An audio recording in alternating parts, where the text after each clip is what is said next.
Today I want to go over the different grades of perineal tearing. So you can see here we have our superficial triangle. You can see your vaginal opening and your anus. And then right in between here, we have your perineal body. So this is what we were referring to when we talk about perineal tearing.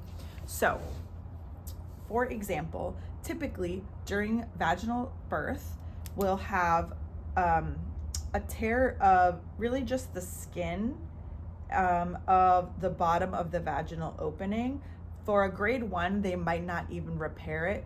Grade 2 kind of starts to come into the muscle a little bit, but it's mostly a superficial tear. And so they might repair that with 1 or 2 stitches. Sometimes a lot of women aren't even told what happened.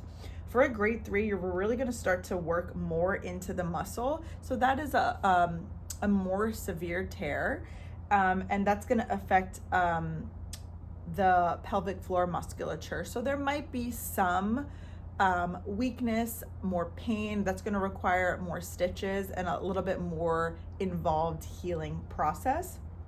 Grade 4 is really going to tear into the external anal sphincter and maybe even into the mucosa. So that becomes a more severe tear. There's a lot more pain associated with it. Now we're at risk for infection because we are so close to the anus. So whether you have a grade 1 tear or a grade 4 tear, pelvic floor physical therapy can help you, but definitely when we're looking at grades 3 and 4, we want to make sure that pelvic floor therapy is involved to make sure that everything is healing properly and that we're restoring the mobility and the strength of this area so that we don't have any scar tissue affecting the area. We don't have any decreased strength, because we really want to restore function of the pelvic floor in order to perform activities of daily living, exercise activities, recreational activities.